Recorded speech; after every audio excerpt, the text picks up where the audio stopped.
நண்பர்கள் அனைவருக்கும் வணக்கம். விஜய் சேதுபதியை பொறுத்தவரைக்கும் ஆதிரையை ரோஸ்ட் பண்ணுவாரு அப்படின்ற மாதிரி தான் நேற்று ப்ரோமோவை பார்க்கும்போது நமக்கு தெரிஞ்சது. ஆனால் எபிசோட்ல அந்த மாதிரி எதுவுமே நடக்கலைங்க. ஆதிரையை அவர் ரொம்பலாம் கேட்கல. அதாவது ப்ரோமோல என்ன காமிச்சாங்களோ அதுதான் வந்தது. மற்றபடி ஆதிரை கிட்ட அவர் பெருசாக எந்த கேள்வியும் கேட்கல. அதே மாதிரி ஆதிரை கிட்ட கேட்க வேண்டியதுக்கு இருந்தது ஒன்னே ஒன்று தான். அது வந்து அந்த கேப்டன்சி டாஸ்கில் அவங்க பண்ணதை பற்றி தான். ஏன்னா வந்து பிரவீன்ராஜ் இன்னைக்கும் அந்த ட்ரெஸ்ஸை போட்டிருக்காரு. ஆதிரை இன்னும் அந்த ட்ரெஸ்ஸை போடாமல் இருக்காங்க. சரி, அந்த மாஸ்கை போடாமல் இருக்காங்க. நியாயப்படி பார்த்தா அவங்க அந்த மாஸ்கை போடணும். அதை பற்றி நாளைக்கு அவர் அட்ரஸ் பண்ண கூட வாய்ப்பு இருக்கு. அதாவது இன்னைக்கு சண்டே எபிசோடில் கூட அவர் அட்ரஸ் பண்ணுறதுக்கான வாய்ப்பு இருக்கு. சரி, முதல்ல இதில் ஒரு குறிப்பான டாஸ்க் நடந்தது. அது விஜய் பார்வதியை மாட்டி விடுறதுக்காகவே வச்ச மாதிரி இருந்தது. அதாவது கேமரா முன்னாடி யார் நடிச்சுக்கிட்டே இருக்கான்னு கேட்குறாங்க. திவாகரை பொறுத்த வரைக்கும் வந்து அவர் என்ன சொல்றாருன்னா எஃப்ஜேவை தான் சொல்றாரு. என்னன்னா வெட்டிடுவேன் அப்படின்ற மாதிரிலாம் அந்த பையன் பேசினான்ற மாதிரி சொல்றாரு. இங்க எங்க இருந்து குழப்பம் ஆரம்பிச்சதுன்னா கனி கிட்ட இருந்து தான் ஆரம்பிச்சது. கனி தான் வந்து முதல்ல பார்வதி பேரை சொல்றாங்க. ஆனா கனி சொன்னது கரெக்டான எக்ஸாம்பிள். என்னன்னா துஷார் ஜெயிக்கும் போது அவ்வளோ சந்தோஷப்பட்டாங்க. ஆனால் நந்தினி கிட்ட இவங்க பேசலாம்னு நினைக்கும் போது துஷார் தடுத்தான். அப்போ சாதாரணமாக பேசியிருந்தா கூட பரவாயில்ல. அது கனி அதெல்லாம் சொல்ல. துஷார் கிட்ட அப்போ கோவப்பட்டாங்க. துஷாருக்காக சந்தோஷப்பட்டவங்க அடுத்த நிமிஷமே கோவப்பட்டாங்க. இது நடிப்பு மாதிரி தெரிஞ்சதுன்ற மாதிரி சொல்றாங்க. ஆனால் ஒரு லாஜிக் நீங்களும் யோசிச்சு பாருங்க. துஷார் தடுத்தான், சரி. துஷார் தடுக்கும் போது இல்லடா நான் பேசணும்னு நினைக்கிறேன்டா, கண்ட்ரோல் பண்ணணும்னு நினைக்கிறேன்டா அப்படின்ற மாதிரி ஏதாவது சொல்லியிருந்தா பரவாயில்ல.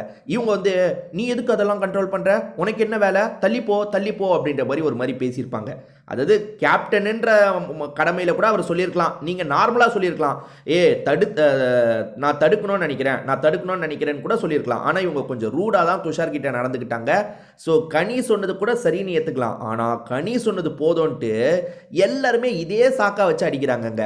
நான் என்ன கேட்குறேன்னா, பார்வதி நடிக்கிறதா இவங்க சொல்கிறாங்கல்ல, உண்மை அது கிடையாதுங்க. பார்வதி லூஸ் டாக் விடுறவங்க தான், தேவையில்லாமல் பிரச்சனை பண்ணுறவங்க தான்.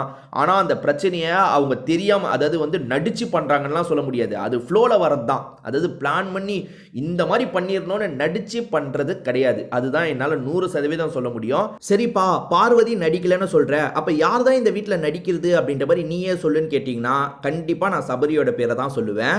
ஆக்சுவலாக ஹவுஸ்மேட்டு நிறைய பேரோட மைண்டுக்குள்ளே அது இருக்க தான் செய்யுது. கானா வினோத்திலேருந்து நிறைய பேரோட மைண்டுக்குள்ளே அது இருக்குது. இவன் பயங்கரமாக நடிக்கிறான், கேமரா முன்னாடி இவன் நடிக்கிறான், இவன் வந்து ரொம்ப நல்லவன் மாதிரி காமிச்சுக்கிறான் அப்படின்றது எல்லார் மைண்டுக்குள்ளேயும் இருக்குது. ஆனால் எல்லாருமே வந்து கனி பார்வதியை சொன்னோன்னா கிளாப்பு கிடச்சிருச்சு. அது கனிக்கு கிடைச்ச கிளாப்பு. கனியை பொறுத்த வரைக்கும் இதுக்கு முன்னாடியே ஃபேமஸ். அதாவது காரக்குழம்பு கனின்னு சொல்கிறாங்கல்ல, அதனால் அவங்களுக்கு கிளாப் கிடச்சிது. ஆனால் இவங்க பார்வதி அடிச்சதுனால தான் கிளாப் கிடச்சிது. நம்மளும் பார்வதியை போட்டு உடைப்போன்னு உடைக்கிறாங்க. பார்வதி இதை பாருங்க, இப்பயும் சொல்கிறேன், பார்வதி கரெக்டாக இருக்காங்கன்னு நான் சொல்ல. பார்வதி பிரச்சனை பண்ணுறாங்க, தேவையில்லாமல் சிலது பேச தான் செய்கிறாங்க. ஆனால் அது நடிப்பு இல்லைல்ல, அதுதானே உண்மையே. அவங்க உண்மையாக இருக்காங்க. நிறைய பேர் நடிக்கிறீங்க. இப்போ சபரிலாம் வந்து நிறைய இடத்துல நடிக்கிறது தெளிவாக தெரியுது. என்னென்னா இந்த இடத்துல பிரச்சனையை அமுக்க தான் செய்யணும், நம்ம அமைதியாக போயிடணும். நிறைய இடத்துல அவர் நடிக்கிறது பச்சையாக தெரியுதுங்க. அதே மாதிரி இந்த சுபிக்ஷான்ற பொண்ணு பயங்கரமாக நடிக்குது. அது சில இடத்துல குத்தி காட்டுற மாதிரி. அதாவது பார்வதின்னு வந்தால் அது ஒரு மாதிரி பேசுது, மற்றவங்க கிட்ட பேசும்போது ஒரு மாதிரி பேசுது. இப்போ சபரி கிட்ட வந்தால் ஒரு மாதிரி அண்ணா அண்ணான்னு சாதாரணமாக பேசுது, நல்ல பொண்ணு மாதிரி காட்டிக்குது.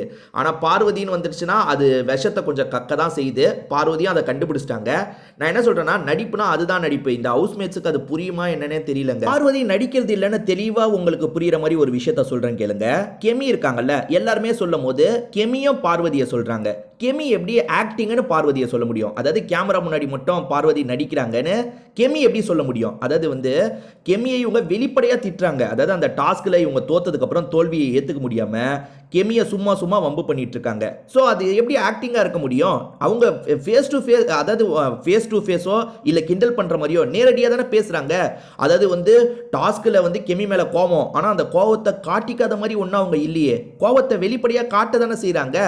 ஆனால் கெமி வந்து இது நடிப்புன்றாங்க. அப்போ அவங்க கோவத்தை காட்டிக்காமல் இருக்கிற மாதிரி இருந்தால் தானே நடிப்பு. கோவத்தை காட்டுறது எப்படி நடிப்பாகும்? எனக்கு அந்த லாஜிக்கு சுத்தமாக புரியலைங்க. இதை பற்றி நீங்கள் என்ன நினைக்கிறீங்க? பார்வதியை இந்த அளவுக்கு அசிங்கப்படுத்தணுமா அப்படின்ற மாதிரி எனக்கு கேள்வி இருக்குது.